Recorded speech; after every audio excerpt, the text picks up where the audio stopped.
I won't say anything about the 57 states.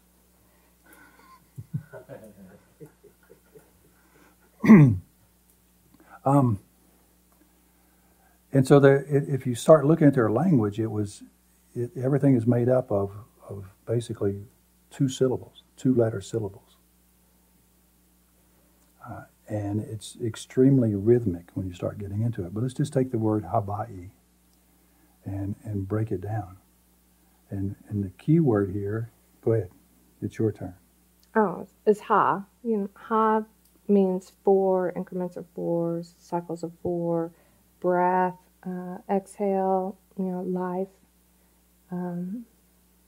Ha is a major word that is repeated a lot in Hawaii. Ha, Hawaii, aloha, mahalo. It's in a lot of Hawaiian words. We'll get into it. But basically the word Hawaii then, when the white guy showed up, Captain Cook and his crew showed up, right? They asked the natives, what is this place? And they said, Hawaii. So they went to the next island, what is this place? Hawaii. So they named the whole chain of islands Hawaii. Hawaii means, people who breathe.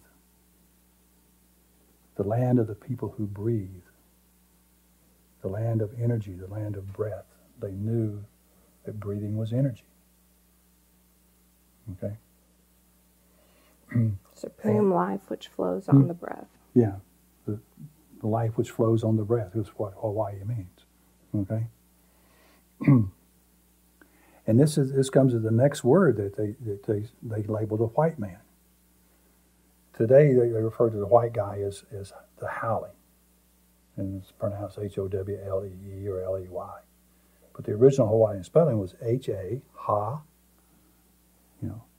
ole, ha-o-l-e, haole, which means people who don't breathe.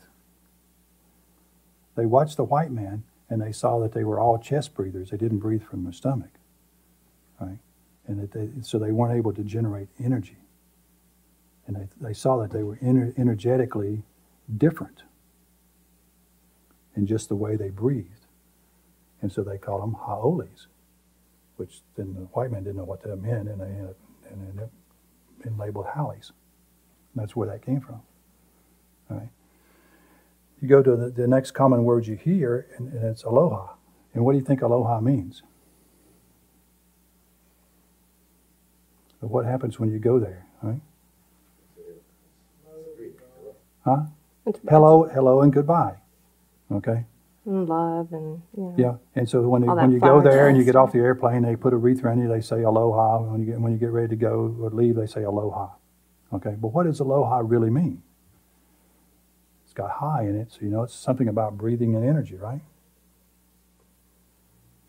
Go ahead. Well, a means acquired, just the A. And then the lo, it's forehead. So it's, breath acquired from the forehead. When you think of the forehead, you can, relate it to the brain. It's kind of as conscious breathing. And when you consciously breathe, you're changing the energetic makeup of the breath. You're adding intention. So when I go up and I say aloha, okay, what I'm saying is I'm energetically connecting with you.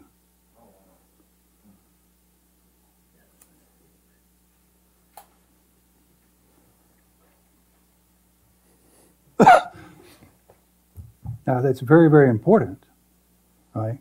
Because when you're leaving, they're also saying, I'm energetically connected with you. But then this comes to the next word. It's mahalo. Mahalo is thank you. That's what the common word, and it has, the lo, which is the forehead, ha, which is the breath. Ma is indefinite. Indefinite.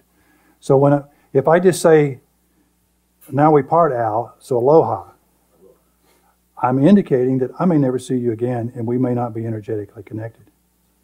But if I come up to you and we're parting and I say mahalo, I'm saying that we are indefinitely connected. throughout time and space. You understand the difference?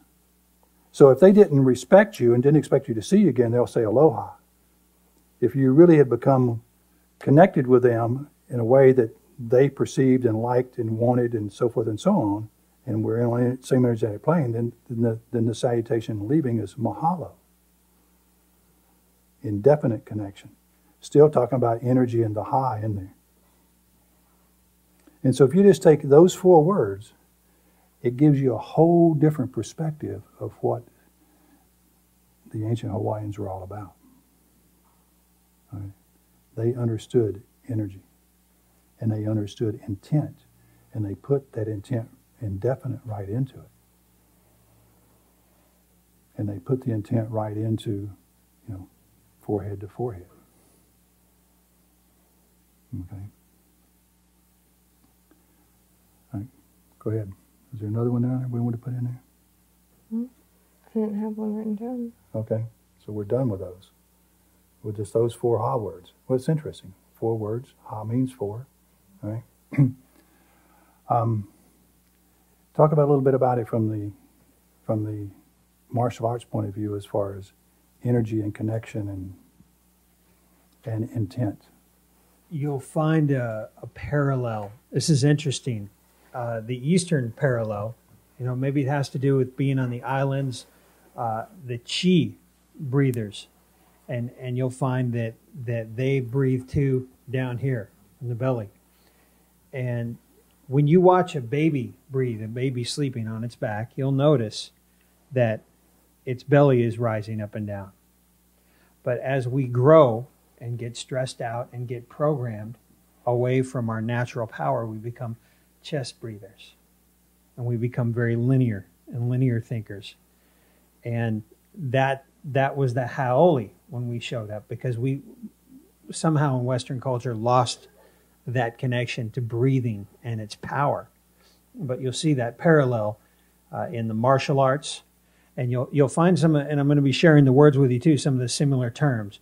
And the kia, the spirit shout, and how your breathing affects your physical manifestations and your intention, and they call that yi. So the congruencies and the parallels between these 2 separate cultures back before the airplane and the internet is quite dynamic and startling. And that's why I so easily meshed with Huna, because it was just almost the same thing, but with other words. And it's dynamic and powerful. And that being able to breathe and add your intention, and you saw your energy earlier, you have to realize that everything is energy, from the wall to you to your shoes. And knowing that and knowing how to harness that changes your results in everything you want to do in life. It's like it charges you up, and it basically comes down to how to get what you want. And that's dynamic and powerful stuff. So everyone stand up for a moment right now. And we'll do a little exercise to demonstrate your power. And that is this. I want you take a breath in. Just relax and take a breath in. And then breathe out.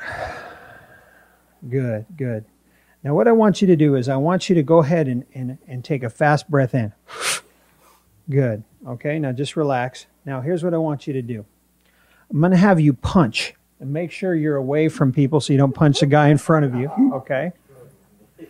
And I'm going to say go. And when I say go, you're going to punch and breathe in. Okay? So when I say go, ready? Go. Okay, you all breathed in when you punched? Good, good. Now, when I say go, first of all, let's go ahead and breathe out. Good. Now, when I say go, when you punch, you're going to breathe out with a punch. Okay, ready? Go. Now, which one was more powerful? Definitely. You feel that? You see that? That's because you're putting the power of the breath into the punch. See? Even singers, Pavarotti and all these great singers, they breathe down here. They understand. That's their trick. If they do it up here, they're done. They're done very quickly. So that energy, the breath it's literally the water. It's the energy. It's your energy charger and your energy multiplier, and you can use that as the fuel behind whatever you do.